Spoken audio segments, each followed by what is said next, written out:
Everything is going as planned. As I went to the house to pick up something I had forgotten, my husband's voice came from the living room. Your wife should be on her way to the other side soon. My mother-in-law says, I can't believe they despised me so much that they wanted to murder me after living with me for so long. Normally, I would have questioned my husband and mother-in-law right away, but I didn't dare to do so because of my profession.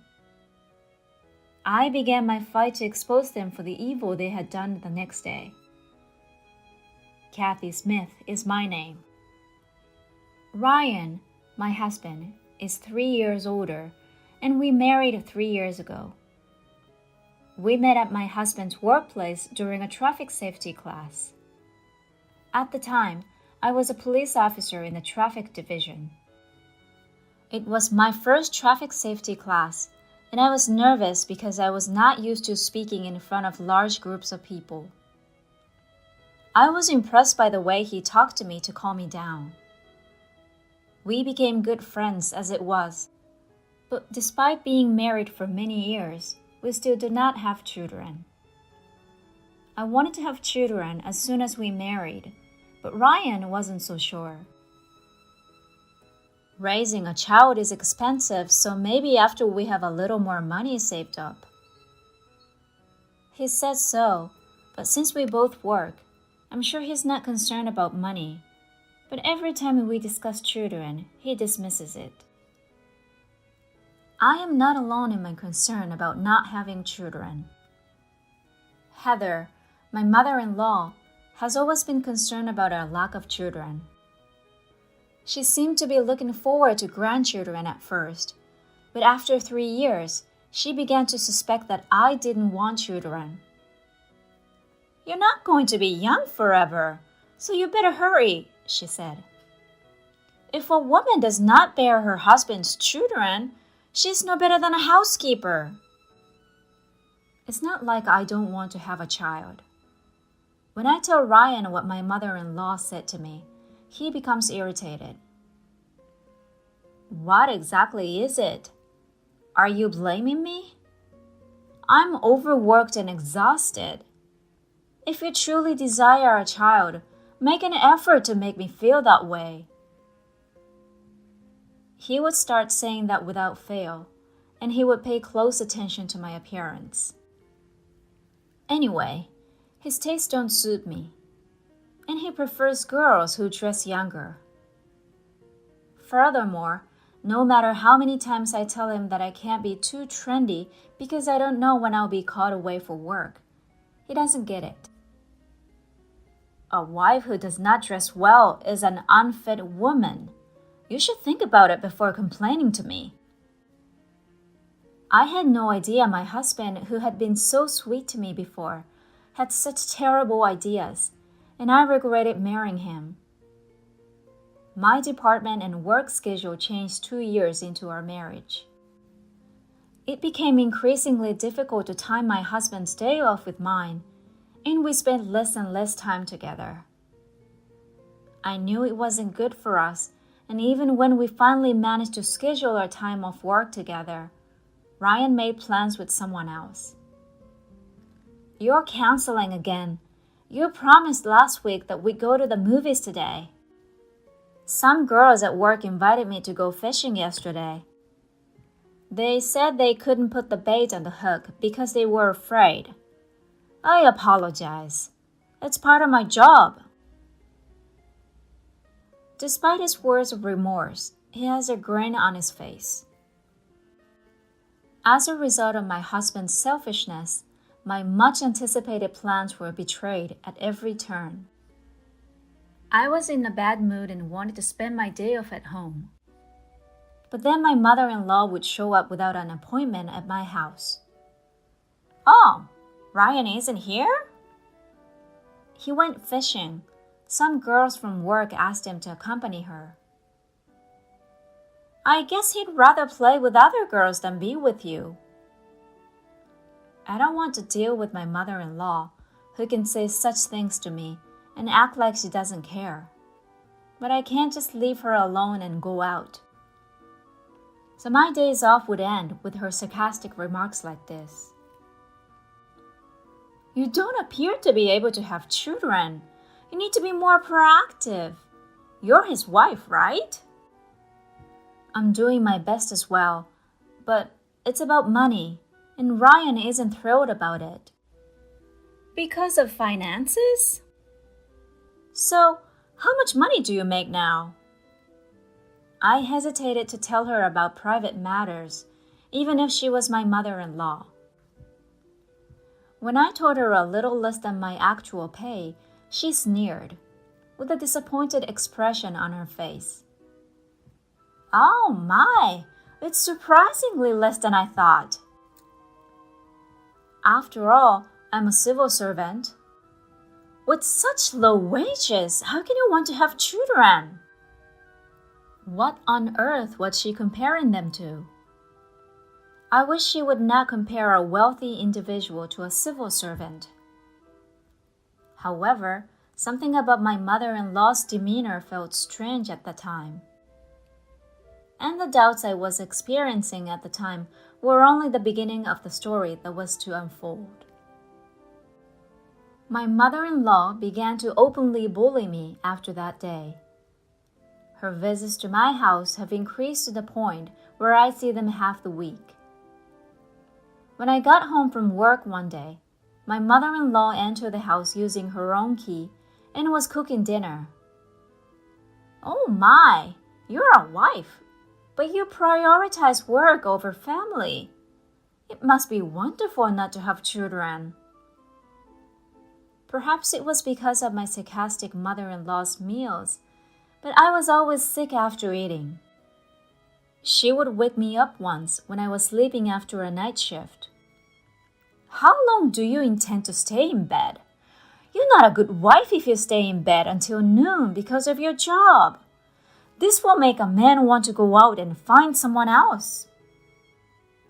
She then forced me to eat breakfast. As a result, I gradually discovered that nothing I ate tasted good, and in some cases tasted bitter. After more than a month of this, I was so tired from stress and lack of sleep that I had to go to the bathroom right after eating. When Ryan saw my tired face, he became annoyed rather than concerned. I'd feel down too if you made such a sour face at home. You have been slacking by delegating housework to my mother, so you should at the very least be sociable. She only visits when I'm too busy to do the housework, and she's always sarcastic. You're well aware of this, aren't you? Despite my warnings, he ignored me and continued to watch TV. He refused to listen to what I had to say. Instead, he kept laughing at the TV show, and my rage erupted. Ryan, you don't look at me when we talk anymore. You've started canceling plans with me even on holidays. Are you having an affair? That's a horrible accusation. My husband raised his voice in response to my words. I have a business matters. How can you say that without knowing how difficult it is? You only feel that way because you're the one who's cheating on me. He turned red and spoke in a firm tone. I was too stunned by the power of his words to respond. Furthermore, my husband took it out on the vase on the table, knocking it to the floor and sending shards flying at my feet. You don't have to go this far. That was the first time I had felt threatened by my husband. Such incidents have occurred on numerous occasions since then, and simply being at home with my husband has made me feel uneasy. I had to leave the house for a few days for work one day. I left for my business trip, but I realized I had left my important notebook at the door and forgotten about it. So I hurried back home. It's so nice of you to go on a business trip without doing any housework, isn't it? I was told the day before. I felt awkward seeing my husband because we had argued the day before and left the house. So, when I got home, I opened the front door slowly so as not to make a sound. I discovered my mother-in-law's shoes there. I was about to walk away when I overheard them conversing. I got the thing, and so far everything is going as planned. Your wife is going to die soon. That's correct. However, it's not as effective as I thought. She's been going to the bathroom after every meal, so I guess it's about time. The conversation took my breath away. I couldn't believe what I was hearing. What exactly does she mean? I quickly took out my voice recorder, which I always keep with me, and began recording. Unaware of what I was up to, the two in the room were upbeat and talking loudly about their crazy plan.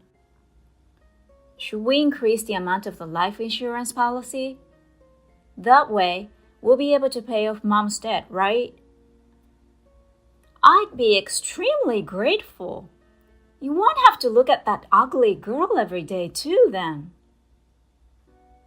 I held my breath in surprise. I can't believe they think of me like that, even if they don't like me. In addition, I could hear him saying, "She's a police officer, but in the traffic department, so she'll never find out about it." I gradually became more angry than sad, vowing vengeance on them. On my business trip, I kept thinking about how I could get back at my husband. A colleague who was with me was concerned about my glum expression, and when I complained to him, he gave me some unexpected information. He told me that a drunken man had caused a commotion at a club a while ago, and when he arrived, he discovered that the drunken man was Ryan. He said that he recognized my husband's face right away because he was at my wedding. "This is my girlfriend," he exclaimed. "I'll beat up anyone who tries to touch her." Ryan was so drunk, hugging the female workers and kicking the table. But he wasn't drunkenly saying this. He actually appeared to be in a relationship with her. I suspected he was cheating on me. Everything my husband had done up to that point made sense to me. I wasn't surprised as I was shocked, but I was motivated to conduct a thorough investigation into my husband's affairs as well. Watch out, I'm not going to let this go. A week later, my husband abruptly began speaking to me in the same friendly tone he used when we first began dating. I was expecting him to have a hidden agenda, but instead he handed me a document. "Kathy, you always give your all in your dangerous job as a police officer. I admire you as a husband, but I'm concerned about you." What a pleasant surprise. It was a life insurance application. I was convinced that he was considering carrying out the plan. Even so, I wanted to believe Ryan one more time. "Do you really believe that? Is it possible that someone will try to murder me? Would you be concerned if that happened?" I locked my gaze into his. "Please, I beg you to reconsider," I thought in my head, as he nodded at me with a big smile on his face. "Of course. So get moving. Please sign this application." Is the only thing he sees in his eyes now the insurance money he can get in exchange for my life?